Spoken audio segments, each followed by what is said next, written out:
PE students from both Mr. Smith and my class. If we were at school in a physical sense at this current time, what we'd be needing to do is actually completing a practical laboratory. And part of that practical laboratory is for you guys to wear heart rate monitors and play some sport or go for a run. We would then use the data that we obtain from that practical activity as what we refer to as primary data. That is your individual data, not data that we've created or made up or given from somebody else.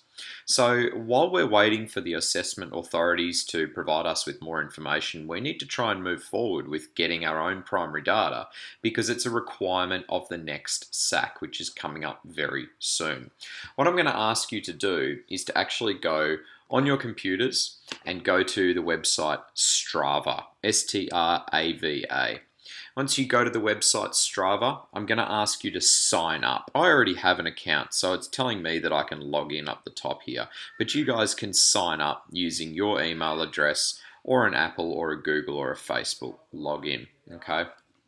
And what I would like you to do is also, on your smartphone, is to actually download the Strava app.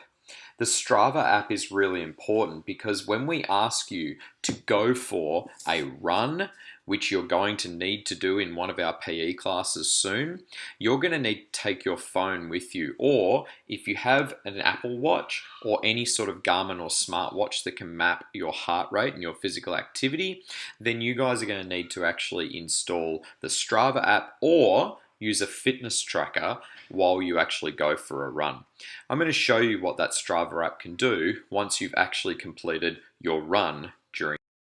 So I'm outside, I'm getting ready, I'm nearly ready to go for my run. What I've actually done is I've got my phone here, okay, it's acquired my GPS signal for where I'm at, and I've also changed it down the bottom here to a run rather than a walk, and I'm ready to just track my run or walk by just going start.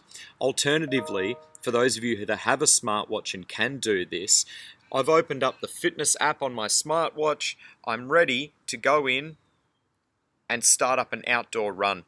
By completing an outdoor run, what it will do is that will actually track not only my GPS location, but also my heart rate and give me even better data so that I can talk about which energy system I'm in. I'm ready to go for my run. Off I go.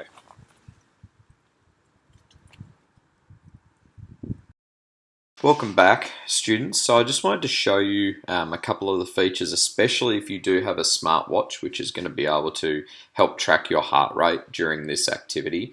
And if we don't have everybody with that facility, then what we're hopefully able to do is actually get a few students and be able to work in small groups. We'll create some breakout groups across Zoom so that you can actually look at primary data yourselves.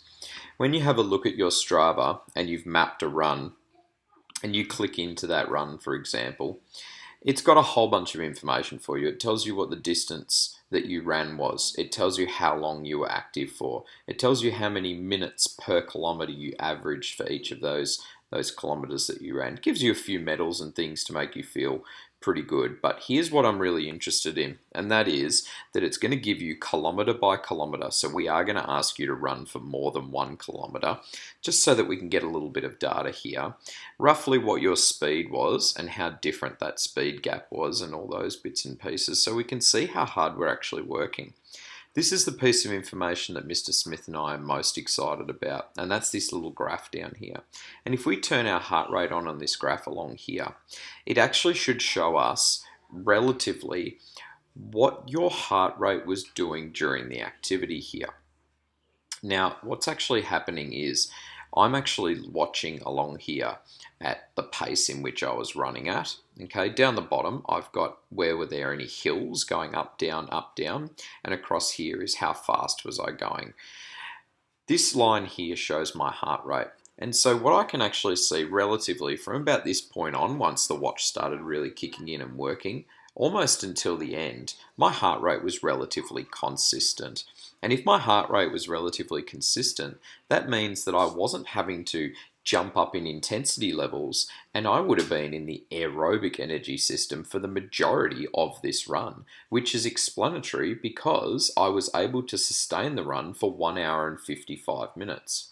If I look at another run, for example, here, which was 6 kilometers, which I was moving for 29 minutes at a little bit of a faster pace, but roughly a similar pace overall, one thing that you'll notice is I actually increased and changed my pace a lot throughout this run.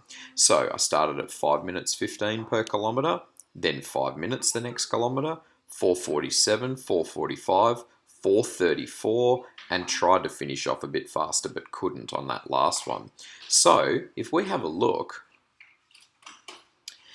and I put my heart rate onto this one, what you'll notice is the heart rate here should actually be going up and up and up and up and up, which it is because it finishes at around about that 185 beats per minute, whereas it was down in the 160, 170 area.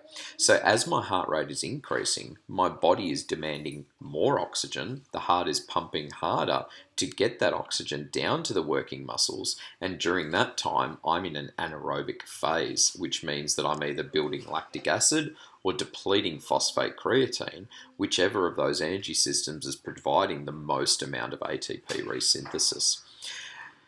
We're going to give you a series of runs that you need to try and complete and then have a look at your data, and as a class we will hopefully be able to go through that data so that you are able to use your own primary data during the next laboratory session.